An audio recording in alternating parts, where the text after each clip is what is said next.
제가 신학교를 다닐 때 그 제일교회 그 교육전도사로 교육부 사역을 좀 시작을 좀 했었습니다.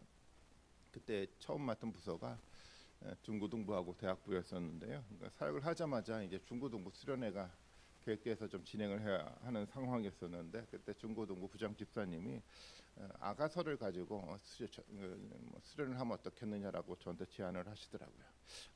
여러 가지 생각이 들었어요. 중고등부 학생들에게 남녀간의 그 육체적인 사랑을 그리니 아가서를 가지고 수련을 한다라는 것 자체가 조금 이해가 되진 않았어요. 그리고 또 한편으로는 교육전도사가 설교하기에는 너무도 부담스러운 본문이기 때문에 어떤 마음으로 이 본문을 제안했을까라는 고민을 좀 했는데, 아마도 좋은 의도로 저에게 한번 제안을 했었던 것 같아요.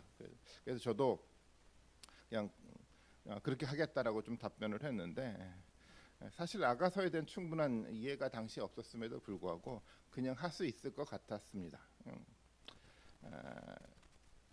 어쩌면 그때 그 모습이 되게 용기 있는 모습처럼 보였을지 모르겠지만, 사실 지금 생각해 보니까 굉장히 무모했다라는 생각이 들 때가 굉장히 많아요.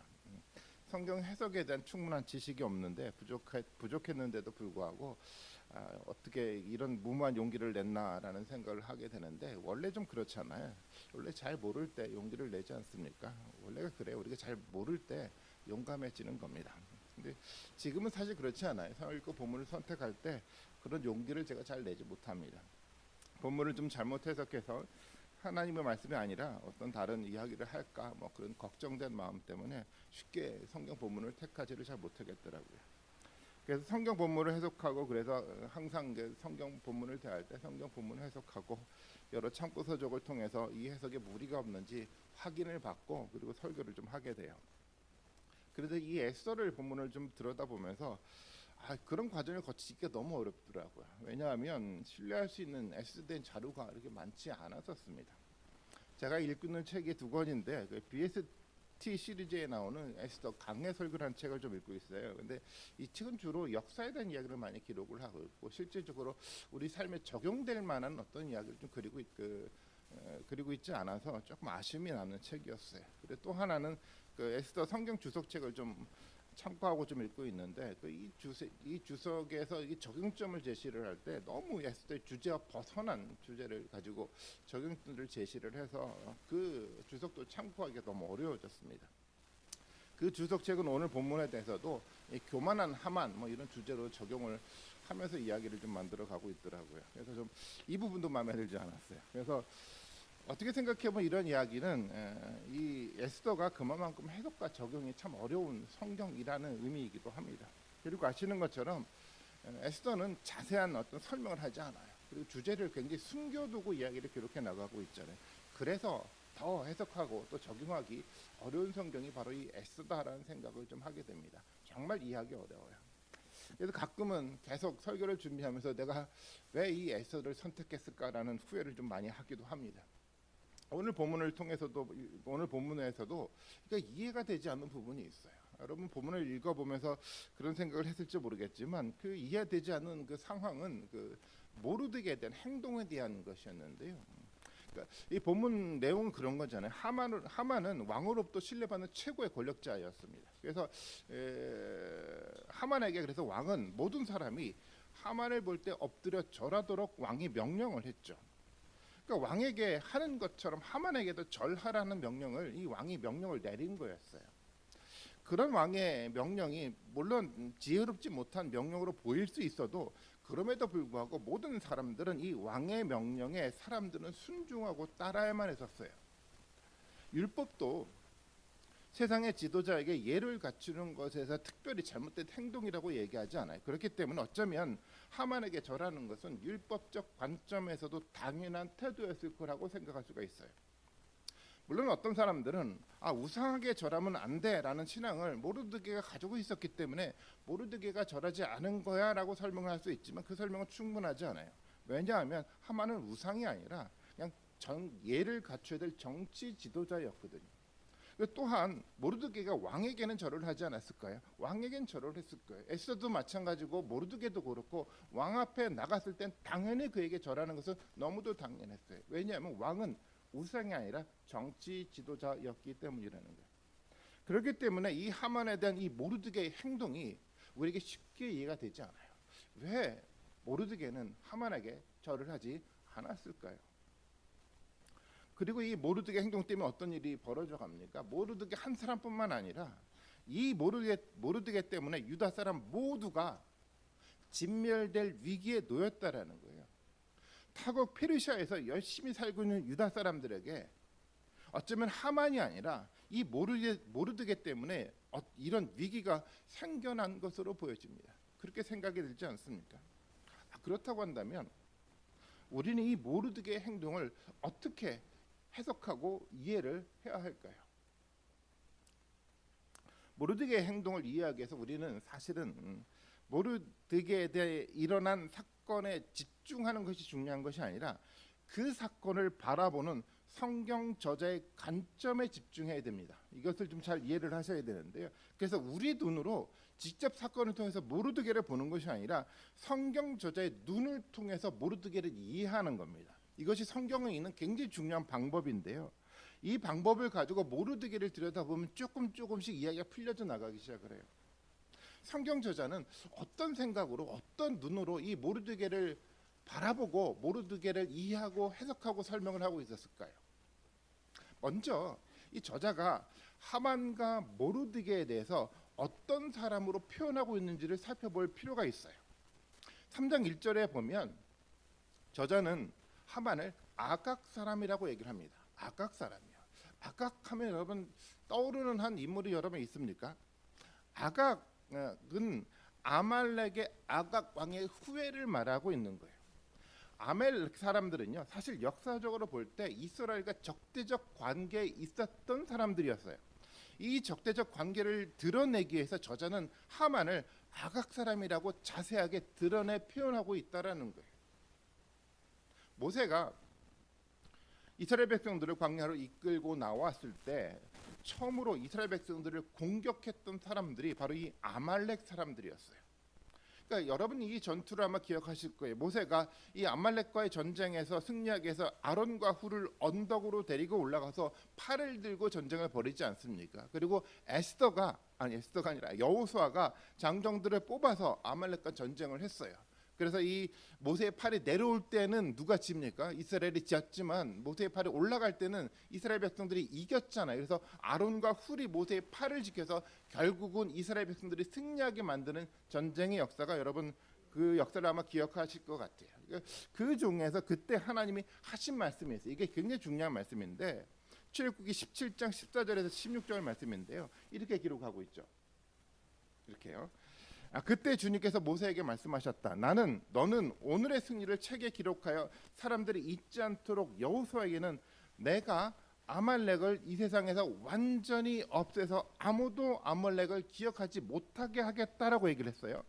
이런 나의 결심을 일러주어라. 모세는 거기에 제단을 쌓고 그 이름을 여호와 니시라고 하고 주님의 깃발을 높이 들어라. 주님께서 대대로 아말렉과 싸우실 것이다 하고 외쳤다라고 기록이 되어 있어요. 아말렉은요 대대로 여호와 하나님과 싸울 것입니다. 아말렉은 하나님의 말씀에 의해서 완전하게 진멸될 것이라고 성경은 약속하고 이야기를 하고 있었어요. 그리고 이 이야기는요, 이 전쟁에 대한 이야기는 또 누구에게로 이어져 가냐면 베냐민 출신의 이스라엘의 초대왕 사울에게 이어지죠. 여기서 우리가 주목해야 될 것이 있어요. 에스더 저자는 모르드게를 이 베냐민 지파 사람이라고 자세하게 기록을 하고 있잖아요. 이것 또한 베냐민과 아말렉과의 역사적 관계를 떠올리게 만들기 위해서 이렇게 기록한 거였습니다. 아말렉 사람들은요, 이스라엘 중에서도 특별히 베냐민 지파와 악연이 있었던 사람들이었어요. 베냐민 사람 사울 왕은요, 이 아말렉과 전쟁을 했죠. 그 전쟁에서 아말렉 사람을 진멸했어요.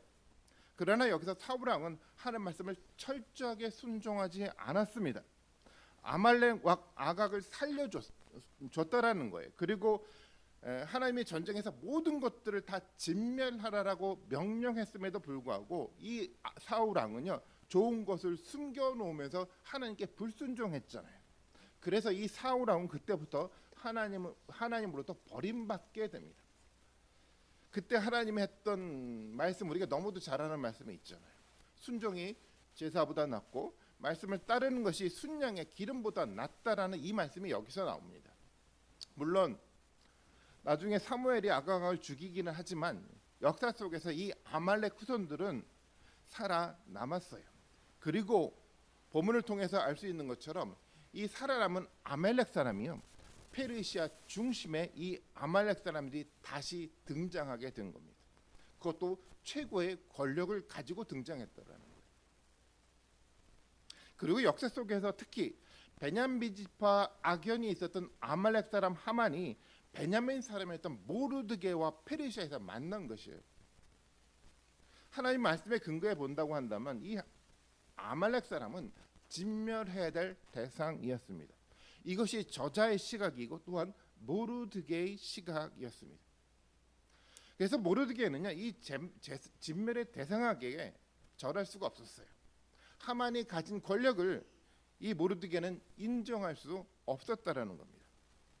물론 에스더서에는 이런 자세한 것들이 드러나진 않았어요. 그럼에도 불구하고 이 지금 모르드게는 하나님의 이 말씀을 기억하고 그 말씀에 따라 이 아말렉 사람을 대하고 있다라는 거예요.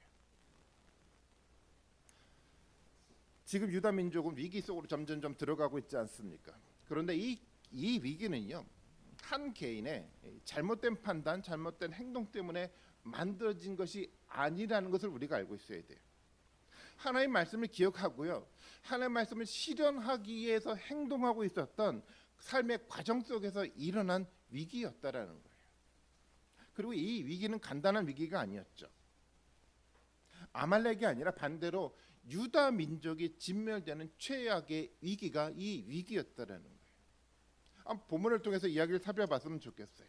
하만은요, 모르드게가 절하지 않는 것들에 대해서 굉장히 분노하기 시작했어요. 그리고 그가 유다 사람이라는 것을 알고 그 약점을 이용해 모르드게뿐만 아니라 유다 민족 전체를 진멸하겠다라고 계획을 하고 그것을 실행해 나갔습니다. 6절 말씀 봐볼까요? 이렇게 기록을 하고 있어요. 더욱이 모르드게가 어떤 민족인지를 알고서는 하만은 모르드게 한 사람만을 죽이는 것을 너무 가볍게 생각하였다. 하만은 아하수에로가 다스리고는 온 나라에서 모르드게와 같은 결의인 유다 사람들을 모두 없앨 방법을 찾았다라고 기록을 하고 있어요. 그리고 이 하만은요, 은 10,000달란트를 왕에게 주면서 이 유다 사람을 진멸하겠다라고 선언을 했어요. 은하 10,000달란트는요, 당시 그 페르시아 1년 세금으로 거둬들이는 금액의 절반 정도에 해당되는 금액입니다. 어마어마한 돈이죠. 물론 조금 과장된 금액일 수도 있어요.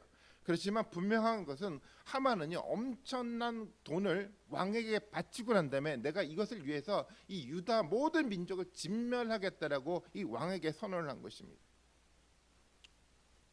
그리고 유다 민족을 진멸하고 유다 민족의 재산을 아마 하만은 가져갈 계획을 가지고 있었을 것입니다. 그리고 하만의 계획대로 왕은 조서를 그대로 내렸습니다. 이 조서는 유다 민족 모두를 진멸하라는 내용이 담겨져 있는 그런 조서였어요. 13절 말씀에 기록되어 있죠. 이렇게 기록을 하고 있습니다.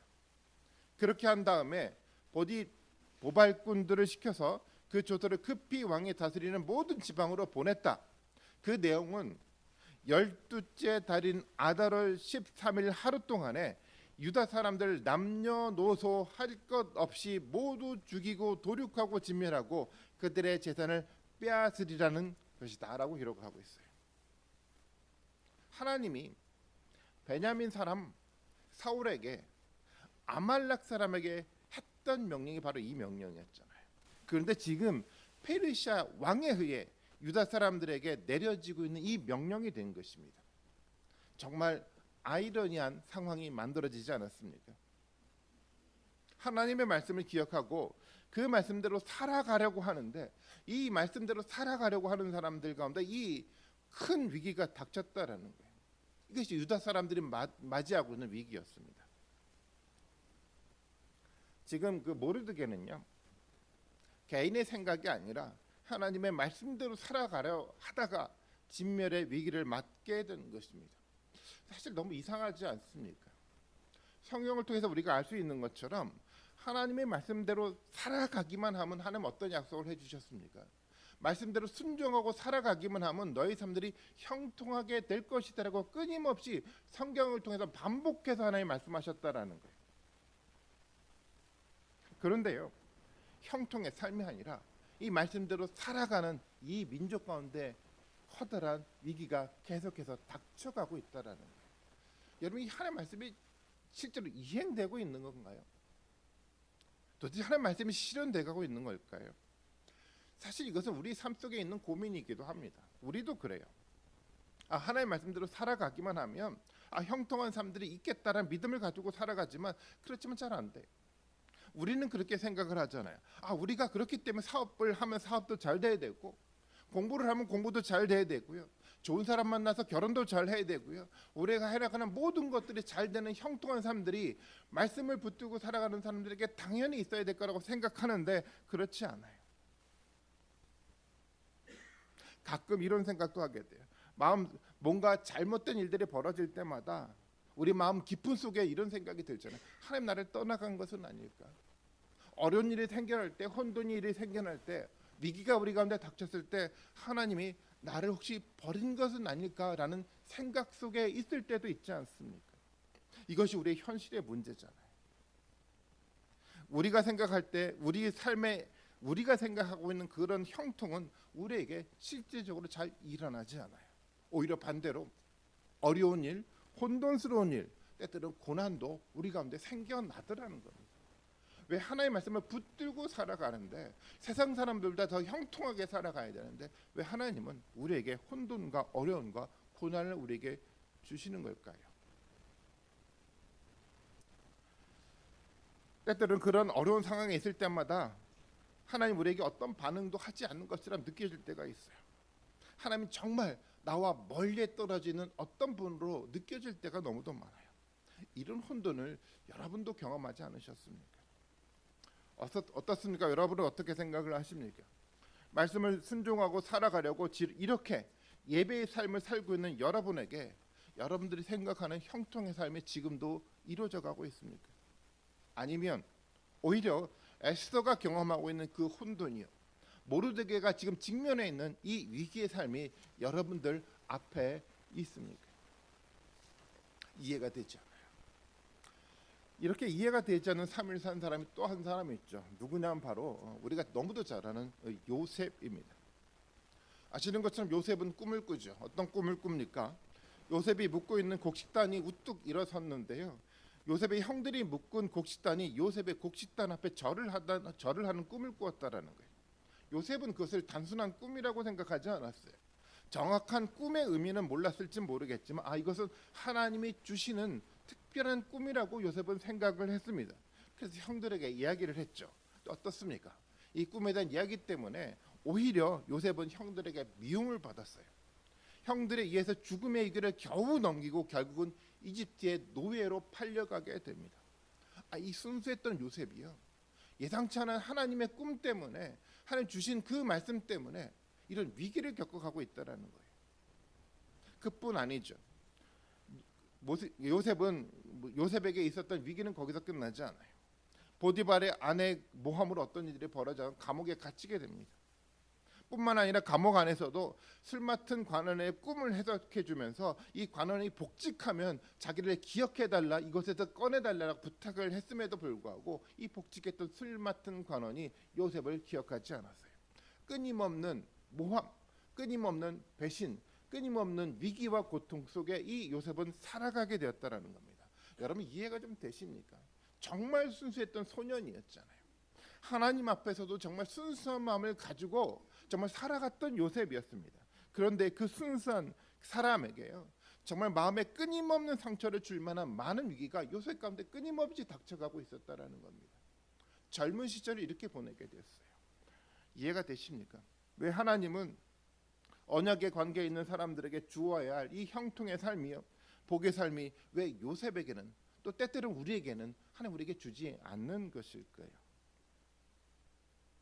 이 이해할 수 없는 상황을 좀 이해하기 위해서 요셉에 대한 이야기를 성경 저자의 어떤 생각에서 한번 읽어볼 필요가 있다고 생각이 좀 들었습니다. 창세기 39장 23절 말씀인데요, 39장 23절 말씀을 한번 같이 읽어보도록 하겠습니다. 같이 읽습니다. 시작.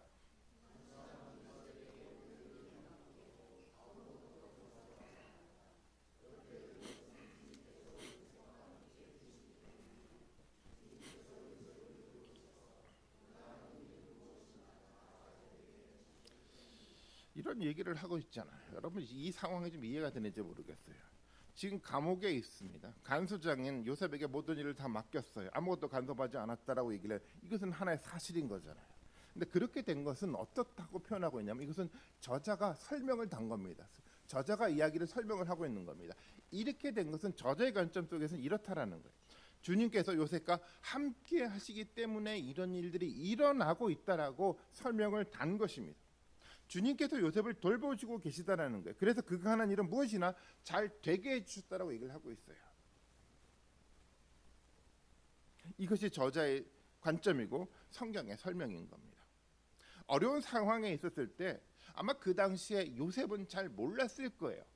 왜 나에게 이런 위기가 닥쳤는지, 끊임없는 상처를 주는 이런 일들이 끊임없이 반복해서 나에게 닥쳐왔는지를 아마 요셉도 잘 몰랐을 거예요. 하지만 요셉 이야기를 다 알고 이 성경을 기록한 저자는 알았습니다.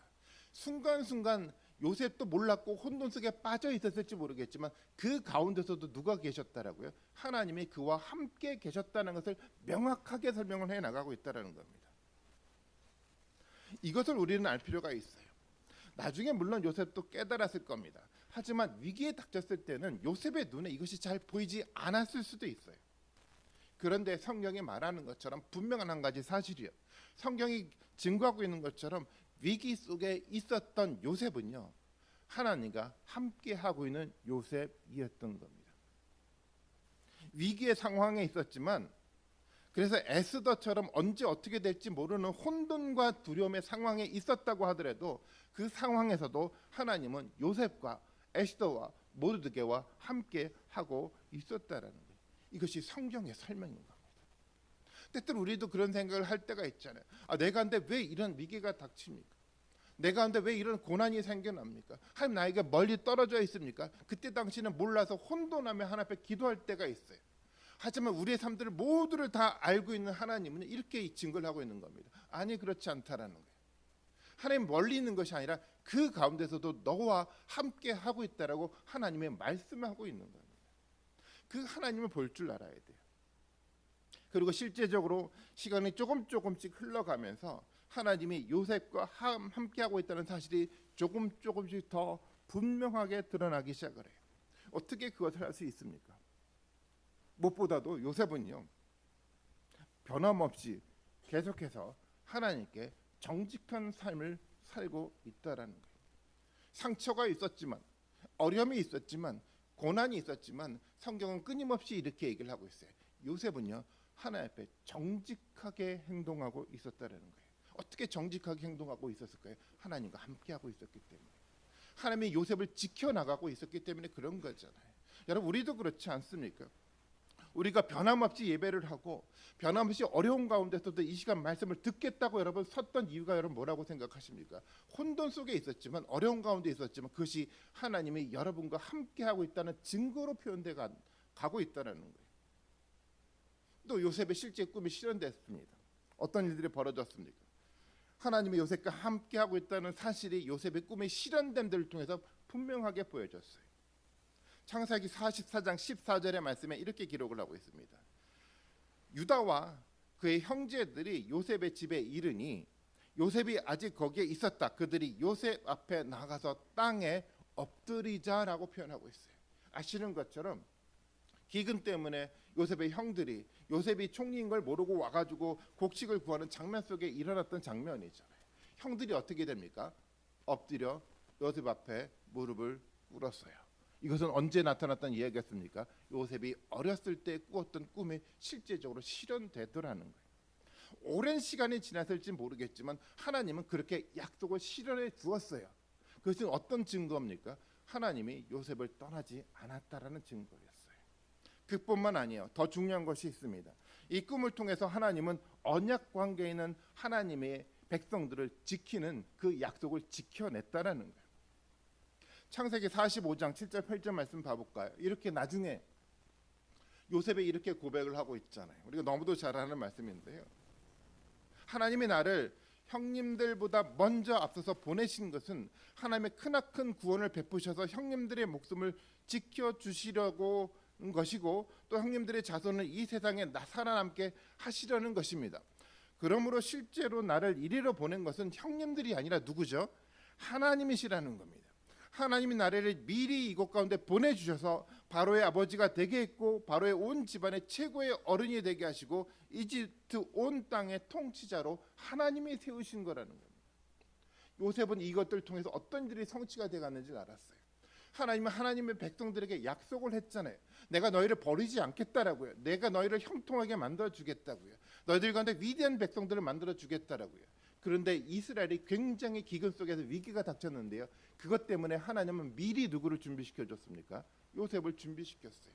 미리 요셉에게 꿈을 꾸게 만들어 주셨고요. 끊임없이 고난 속에 있음에도 불구하고 미리 요셉을 보내셔서 준비시켜서 누구를 회복시켜 줍니까? 하나님이 약속했던 약속의 땅의 회복을 시켜주는 장면이 본문의 기록인 겁니다. 요셉이 이렇게 고백하고 있는 것처럼 누가 보내셨습니까? 형들 때문에 가는 것이 아니에요. 형들 때문에 고난을 받은 것이 아니에요. 누구의 계획이었습니까?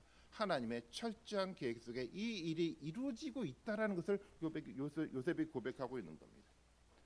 하나님은요, 언약 관계에 있는 이스라엘 사람들을요, 어떤 상황 속에서 지켜내고 있는 신실한 모습을 오늘 성경을 통해서 보여줘가고 있어요. 그 언약을 지키기 위해서 요셉에게 꿈을 꾸게 하셨고 미리 요셉을 이집트에 보내신 겁니다. 요셉도 분명 이 계획들을 하나하나 실현돼 가는 것을 보면서 조금씩 깨달아갔을 거예요. 처음에는 혼돈스러울지 모르겠지만 시간이 지나가면서 이 하나님의 섭리를요, 하나님의 계획을요, 조금씩 깨달아 갔습니다. 요셉과 형들이 만나는 그 긴 장면들을 여러분 성경에 표현하고 있잖아요. 얼마나 많은 갈등과 상처, 어려움들이 있었을 거예요. 쉽게 자신을 내보내지 못하는 요셉의 그 안타까운 마음들 여러분 그 성경을 읽으면서 여러분 느껴지지 않습니까? 그 갈등의 시간 속에서 요셉은 조금씩 깨달아 알기 시작을 했어요. 하나님이 꿈대로 우리에게 보여준다라는 거예요. 하나님의 그 모든 시간, 자기의 지났던 모든 시간 가운데 하나님 한 번도 자기를 버리지 않고 하나님이 끊임없이 자기와 함께하면서 자기를 준비시키면서 하나님이 언약했던 그 모든 백성들을 구원하시려는 하나님의 계획을 요셉을 통해서 실현돼 갔다는 것을 요셉은 깨달았다는 겁니다. 이것이 어떤 삶이냐면 이것이 바로 형통의 삶이라는 겁니다. 형통의 삶은요, 우리가 삶에 대해서 세웠던 그 계획이 이루어지는 것이 형통이 아니죠. 우리가 세운 사업에 대한 계획이요, 우리가 세웠던 공부에 대한 계획이요, 결혼에 대한 계획이요, 우리가 했던 모든 계획들이 그대로 이루어져 가는 것이 그것이 형통이 아니라 형통은 무엇입니까? 하나님이 주시는 형통은요, 우리 안에 하나님이 섭리하고 계획하셨던 하나님 말씀이 우리를 통해서 드러나는 삶이 형통의 삶이라는 겁니다. 우리의 생각이 드러나는 것이 아니고 우리의 계획과 우리의 목적이 드러나는 것이 형통의 삶이 아니고 성경에서 말하는 형통은요, 나를 통해 누구의 계획이요? 하나님의 계획이 조금 드러나고 그것을 깨달아가는 과정이 그것이 바로 형통의 삶이라고 얘기를 하고 있다는 거예요. 혼돈의 상황에서도 위기의 상황에서도 하나님의 말씀이 이루어지는 이 형통의 삶을 한 번도 중단되지 않아서 실제적으로 그랬어요. 계속해서 준비되고 계속해서 이루어져 갔습니다. 그래서 하나님의 사람들은요, 그 형통을 조금씩 깨닫게 될 것이고요. 그리고 나중에 이 분명하게 하나님의 형통을 보고 하나님께 고백할 것입니다. 구약 성경을 통해서 하나님은 계속해서 약속하셨잖아요. 메시아에 대한 약속을 끊임없이 하며 끊임없이 메시아에 대한 이야기를 준비하며 성경을 기록해 나가지 않았습니까? 그 말씀 그대로요. 하나님 누구를 보내셨습니까? 예수 그리스도를 이 땅 가운데 보내주셨잖아요. 하나님의 준비된 모든 약속은요, 한 틈의 빈틈도 없이 하나님의 계획대로 이 땅 가운데 형통하게 만들어져 가요. 그래서 예수 그리스도를 통해서 어떤 일들이 벌어져 갑니까? 우리에게 구원이 이루어져가는 상황들을 우리에게 보여주시고요. 그리고 우리가 어떤 꿈을 꾸기 시작했습니까? 이 땅의 꿈 정도가 아니라 하늘의 꿈을 꿀 수 있는 축복이 우리의 길을 우리 가운데 열려지지 않았습니까? 여러분, 하늘을 소망하는 것이 여러분들의 삶의 계획이었을까요? 여러분, 하나님 나라를 보는 것들이 여러분 생각 속에, 여러분 경험 속에, 여러분 계획 속에 있었습니까? 아무것도 갖고 있지 않았어요. 그런데 어느 순간 예수 그리스도를 통해서 준비시켜 주면서 우리 마음 가운데 어떤 마음들이 들기 시작을 했습니까? 하나님을 통해서 주어지는 하나님 나라에 대한 소망이 우리 가운데 생겨났어요. 하나님의 계획이 우리를 통해서 실현돼 가기 시작을 했다라는 겁니다. 이것이 바로 형통의 삶이라는 겁니다. 우리 가운데 이렇게 모여서 예배를 하고 있지 않습니까? 하나님의 이름을 높이고 하나님 나라를 꿈꾸며 하나님을 갈망하며 예배를 하고 있는 이 상황 가운데 이 일들을 누가 계획하셨습니까? 여러분들이? 아니요, 그렇지 않아요. 누가요? 하나님이 계획하셨던 거였어요. 그래서 매 순간순간마다 하나님 여러분을 한 번도 떠나지 않았어요. 그 순간순간마다 요셉과 함께 하셨던 하나님이 여러분 삶 속에서도 하나님이 함께 하셨을 겁니다. 그 하나님을 보고 깨닫는 거예요. 이것이 바로 형통의 삶이라는 겁니다. 저는 그래서 우리 신소교회 공동체 모든 분들이 그것들을 깨달아 볼 수 있었으면 좋겠다는 마음을 갖습니다. 우리가 세웠던 계획을 철저하게 세우고 그것이 어떻게 이루어질까라는 것을 지켜보는 그런 삶이 아니라 혼돈과 위기 속에 있다고 하더라도 흔들림 없이 하나님의 계획이 우리를 통해서 어떻게 실현돼 가고 있는지를 실제적으로 보고 목도하고 경험하는 그런 축복을 여러분들이 경험하길 원해요. 그래야 우리 눈에 뭐가 보입니까? 하늘이 보이기 시작해요. 그래야 우리 눈에 뭐가 보입니까? 우리가 만든 하나님이 아니라 하늘에 계셨던 바로 그 거룩한 하나님이 우리 눈에 보이기 시작을 하게 된다는 겁니다. 그래서요, 위기와 혼돈은요 바로 그 과정으로 가기엔 하나의 과정일 뿐이라는 거예요. 모르드게도 마찬가지였어요. 모르드게는 정말 큰 위기 속으로 계속해서 들어가고 있어요.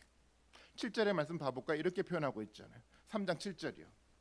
아하스웨로 왕 12년 첫째 달 니산 월이다. 사람들은 유다 사람들을 어느 날에 죽일지 그 날을 받으려고 하만이 보는 앞에서 주사위의 일종인 부르를 던졌대요. 주사위가 12대 달인 아달의 13일에 떨어졌다라고 날짜를 정했어요. 이 날이 어떤 날이었습니까? 유다 민족을 진멸하는 날이 바로 이 날이었어요. 유다 사람들은 지금 죽을 날을 받아놨어요. 그리고 그 날이 왕의 조소를 통해서 확증이 되어버렸습니다. 이제 이 세상에서는요 이런 하만의 폭주를 멈출 수 있는 사람이 세상에 존재하지 않는 것처럼 보여요. 그런데요 에스더서는요 은밀하게 이런 상황에서도 하나님이 함께하고 있음을 드러내고 있다라는 거예요. 그리고 아말렉에 대한 하나님의 말씀은 여전히 사라지지 않습니다. 반드시 하나님 지켜내실 거예요. 여호수아를 통해서 모세를 통해서 보여줬던 그 약속의 말씀은 흐트러짐 없이 지켜질 것입니다. 그래서 지금 비록 아말렉 사람 하만이 세상에서 폭주하고 있지만 그 폭주는 곧 끝이 나게 될 것입니다. 에스더서는 지금 그 길을 준비하고 있습니다. 그리고 그 길을 조금씩 위기 속에서 열어가고 있다는 거예요. 이 세상에서 우리가 직면하고 있는 모든 악에 대해서도 하나님 같은 말씀을 하고 있는 겁니다. 악은요, 세상의 악은요 엄청난 힘을 가지고 세상에서 폭주하며 달리고 있는지도 모르겠어요. 그런데요 아말렉에게 했던 말씀처럼 그들에 대한 하나님의 심판의 말씀은 사라지지 않습니다. 반드시 이루어질 것입니다. 모르드게를 통해서 또 오늘 우리를 통해서 하나님의 선하심이 하나님의 사랑이 이 세상을 이길 날이 우리 눈앞에 일어날 것이라는 겁니다. 그것을 분명하게 우리에게 보여주셨어요. 바로 페르시아 왕이 아니라 온 세상의 진정한 왕이신 예수님의 십자가로 우리에게 확증시켜 주었다라는 겁니다. 이 십자가의 확증은요 페르시아 왕이 내린 조서보다도 더 권위가 있는 확증이었습니다. 하나님의 아들의 피로 이루어진 확증이기 때문에 이것은 분명하게 우리 가운데 이루어진다는 겁니다. 악의 폭주는요 영원하지 않습니다. 세상의 번영은요 영원하지 않습니다. 오직 하나님의 형통만이 이 땅 가운데 반드시 이루어져 갈 것입니다. 우리는요 그 확증의 길로 걸어갈 수가 있어요. 그리고 그 길 끝에 있는 하나님의 약속한 완전히 하늘의 형통의 길들을 우리는 만나게 될 것입니다. 예수님 말씀 믿고 나가면 돼요. 그래서 세상이 가져다 주는 혼돈과 여러분 위기의 믿음을 잃으면 안 됩니다. 끊임없이 믿음을 가지고요 요셉처럼 모르드게처럼 에스더처럼 믿음을 가지고 이 위기를 극복해 나가는 여러분들이 되셔야 됩니다. 그래야 그 속에 주시는 하나님의 형통의 길을 우리가 목도할 수가 있습니다. 어쩌면 우리에게도 이런 혼돈과 위기가 있는지도 모르겠어요. 그러나 여러분 이것을 기억하셔야 돼요. 혼돈과 위기가 있는 것은 실패가 아니라 이것은 진정한 형통의 길로 가기 위한 하나의 과정이라는 사실을 여러분 꼭 기억하고 계셔야 돼요. 이 과정을 거쳐야 우리에 대한 하나님의 계획이 선명하게 우리 가운데 드러날 것이기 때문에 그래요. 원래 그렇지 않습니까? 위기가 없으면요, 혼돈이 있지 않으면 하나님의 계획이 선명하게 우리 가운데 보이지 않아요. 무엇이 하나님의 말씀인지, 어떻게 하나님의 능력이 역사의 말씀이 우리 가운데 실현되어 가는지 하나도 보이지 않아요. 하지만 위기와 혼돈의 삶 속에서도 믿음을 굳건하게 지키고 살아갔던 사람들은 조금씩 선명하게 하나님의 계획을 보게 돼 있어요. 하나님 이렇게 역사하시는구나. 위기 속에서 내 생각을 다 내려놓게 하시고요, 끊임없는 하나님의 생각대로 우리의 삶들을 이끌어가는 그 위대한 하나님의 섭리를 볼 수 있게 되는 겁니다. 그래서 위기와 혼돈은요, 하나님의 축복의 과정이라는 겁니다. 저는 그래서 우리 모든 성도님들이 우리 앞에 닥쳤던, 때때로 생겨났던 혼돈과 위기가 있다고 하더라도 여러분 거기에 위축되지 않았으면 좋겠어요. 끊임없이 믿음을 가지고요, 끊임없이 하나님이 약속한 약속의 말씀을 믿고 그대로 한 걸음씩 한 걸음씩 전진해 나갔으면 좋겠습니다. 그 전진의 길 가운데 하나님의 형통의 길이 여러분들 가운데 있을 것입니다. 제 말이 아니라 하나님의 약속입니다. 저는 그래서 우리 모두가 함께 격려했으면 좋겠어요. 때때로 위기가 생겨날 때, 혼돈이 생겨날 때 우리는 그런 일들이 많이 벌어져가요. 위기가 생겨나니까 너 때문에 이런 위기가 생겨난 걸 거야, 너 때문에 이런 문제, 너가 이렇게 문제를 만들었으니까 이런 위기가 생겨날 거라는 분열들이 생겨날 때가 있잖아요. 아니요, 위기와 혼돈 속에서는 그렇게 살아가면 안 돼요. 서로 격려해야 돼요. 서로 기도해야 돼요. 서로 위로해야 됩니다. 서로 사랑해야 되는 겁니다. 그러면요, 하나님이 그 가운데 함께 계시는 겁니다. 우리가 만들어가는 세상이 아니라 어떤 상황 속에서 변하지 않고 모든 상황 속에서 하나님이 함께 하시고 모든 역사를 준비하고 일어나가고 계신 그 하나님께 우리의 모든 생각과 모든 의지를 하나님께 맡길 줄 알아야 되는 겁니다. 그러면 하나님 보여주실 겁니다. 요셉에게 보여줬던 위대한 삶이에요. 결국 나중에 모르드게에게, 에스더에게 보여줄 만한 위대한 그 삶이요, 하나님 우리에게도 보여주실 거라고 저는 믿습니다. 우리도 다른 길을 걸어가지 않아요. 똑같이 성경에 있었던 모든 사람들과 똑같은 길을 지금 우리는 걸어가고 있습니다. 여러분 걱정할 필요가 없습니다. 그 속에서 믿음을 잃지 않고 여러분 승리하는 여러분들이 되었으면 좋겠어요. 굳건하게 그 믿음을 통해서 만들어간 위대한 축복의 삶들을 받아 누리는 우리 모든 성도님들이 되시기를 주님의 이름으로 축원드리겠습니다. 기도하시겠습니다. 함께 같이 한번 기도하길 좀 원합니다. 때때로 우리가 혼돈과 위기가 있을 때 정말 우리 마음 깊은 곳 속에 이런 생각이 들 때가 너무도 많잖아요. 알지만 하나님 함께 한다는 걸 너무도 알지만 우리 마음속에 근심이 생겨나요. 한 날 떠난 것은 아닐까, 한 내 가운데 있지 않는 것은 아닐까라는 그런 생각이 들 때가 있어요. 그렇지 않습니다. 이 과정을 통해서 하나님 우리의 삶들을 이끌어가게 돼 있어요. 우리 교회 공동체도 그동안 세워져 가면서 굉장히 어려움들이 많았습니다. 그런데 괜찮아요. 그것을 통해서 하나님의 뜻을 이루어가는 거예요. 저는 우리가 그래서 이 상황 속에서 하나님의 계획을 볼 줄 아는 믿음의 눈을 우리에게 달라라고 기도드렸으면 좋겠습니다. 정말 이 시간 같이 한번 그런 마음으로 함께 기도하길 원합니다. 기도하시겠습니다.